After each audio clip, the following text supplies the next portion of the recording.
السيد رئيس النادي الاولمبي النهارده تقول ايه وانت موجود في احتفاليه نادي الجياد بوجود سياده الوزير والسيد مساعد؟ أنا سعيد جدا جدا.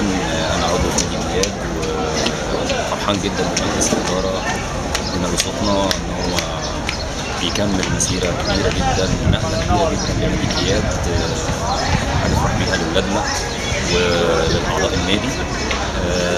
الملاعب والسباحة النهارده مفاجأة جميلة للوزير، بس أنا عارف إن الدكتور سيد وكل مجلس الإدارة بقى يمكن 4 أو 5 شهور بيجروا في كل طرح كل الأفكار والأوراق والطلبات على معالي الوزير ومكتبه وعلى مديرية الشباب والرياضة وعلى الوزارة في مصر في المكاتب، والحمد لله ربنا كرم قوتنا ونجاح الحاجات إن شاء الله هتخرج من وعد معالي الوزير ان الموضوع يخلص بعد 3 شهور.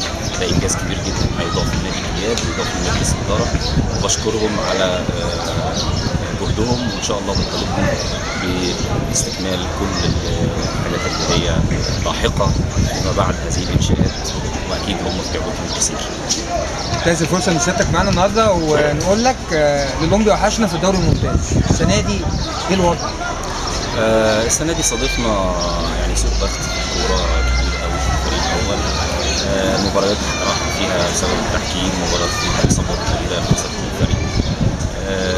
لكن الفريق فضل لحد اخر لحظه، يمكن النهارده من ساعه خلصت اخر مباراه، كنا قاب قوسين او ادنى ان احنا نخرج فائزين. و يعني في فرق نقطة واحدة بس هي اللي بعدت بيننا وبين دخول دورة الترقي. الموسم الجاي إن شاء الله هنستعد ليه أو مستعدين ليه من دلوقتي، في عندنا رؤية متكاملة إن شاء الله. في تغيير في الجهاز الفني بتاع ناشئين؟ الجهاز الفني بالكامل؟ هيبقى في تغييرات لأن في تقييم ولأن في نجاح وفي فشل. الرئيس بتاع الناشئين بدأ في تغيير؟ إن شاء الله في نظرة عامة لكل الأجهزة مش بس كرة القدم، هيبقى في تقييم وفي تقارير النشاط الرياضي طبعا كلها طالبينها، وفي جلسة خاصة مخصوصة لهذا الموضوع، وإن شاء الله ما يستقر عليه مجلس الإدارة لصالح النادي لصالح الفرق الرياضية يكون إن شاء الله سريع مستوعب. أتمنى التوفيق للنادي الأولمبي، النادي السكندري العريق هو متميز في كل الألعاب، إن شاء الله السنة الجاية الأولمبي يكون في الدوري الممتاز. إن شاء الله، متشكر جدا متشكر.